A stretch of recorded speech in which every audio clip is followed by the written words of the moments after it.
Today, I want to give you 4 tips that are going to help you save time when you're out there doing food delivery and also help you put some more money in your pocket. My name is John McFall, and I want to welcome you to the McFallRI channel where I teach you how to make $25 to $30 an hour doing food delivery. In today's video, I want to go over 4 different things that you can do or not do when you're out here doing food delivery that's really going to help you when it comes to your customer service, and it's going to help you save time when you're out there, which is in the end going to help you put some more money into your pocket. If you get value out of today's video, please like this video and subscribe to my channel. When we're out here doing food delivery, we're using our phones, obviously, and when you have multiple apps running on your phones all day and you run into issues on apps, a lot of times we kind of get a little bit freaked out because the app that we're working on isn't working. I've had issues on DoorDash, I've had issues on Uber Eats, and I've had issues on Grubhub. When I'm in the middle of a delivery, sometimes the apps even just completely freeze up on me and I'm stuck there not being able to do anything on the app because of this. So what is it that you could do in this situation when the app freezes up or you have problems on the apps when you're in the middle of a delivery? It's actually quite simple. What I do when I run into this situation is I simply shut off all my apps. I clear everything off of my phone that's on and turn it off, and then I do a soft reset on my phone.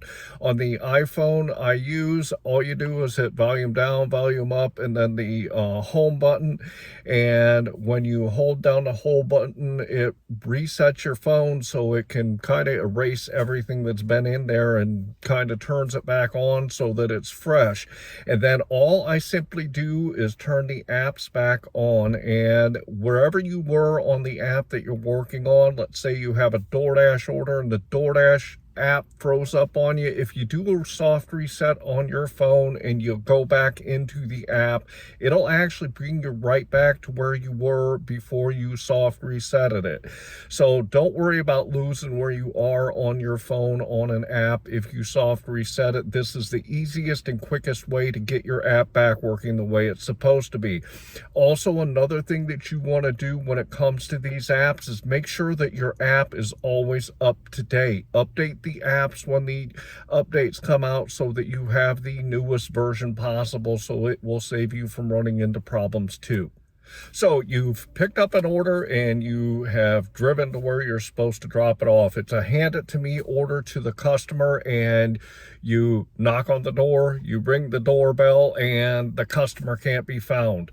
What is it that you can do in this situation to make sure that you're not wasting time?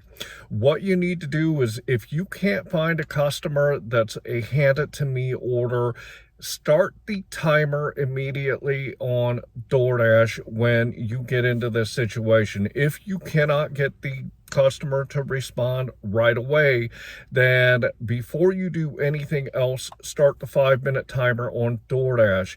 When you're on Uber Eats, there's an 8-minute timer that actually starts when you get to the customer's drop-off location, so they automatically start a timer, and Grubhub does something similar. So when you run into a situation, you've knocked on the door, you've rang the doorbell, nobody is coming, hit that 5-minute timer, and then what I personally do when this happens is I will text the customer in app, and I will also call the customer in app. If I don't get any response immediately, I text them again and I will call them again. And what this does is this shows the platform that you've actively been trying to get that person to respond to you when you're there. And once that timer runs out, then you should be able to either leave it at the door or return the order to the store, depending on what type of order it is. Like with an alcohol order, but instead of sitting there trying to contact the customer a bunch of times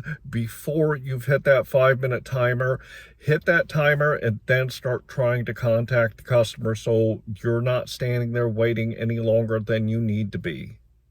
One of the biggest complaints that customers have on these food delivery platforms is that they receive their order cold. I highly recommend, no matter how far and how little time it will take you to go from the restaurant to drop that order off, to always put that food into a hot bag.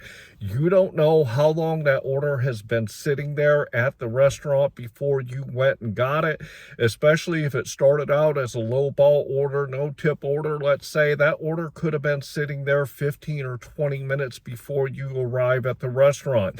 A lot of the restaurants I go to, they set the orders on a rack. It's not a warmer. It doesn't keep the food warm. So you really need to make sure that you put that order into a hot bag as quickly as possible. Always put the food in a hot bag so that the customer will get the order as hot as you can get it to them once you get there to drop it off.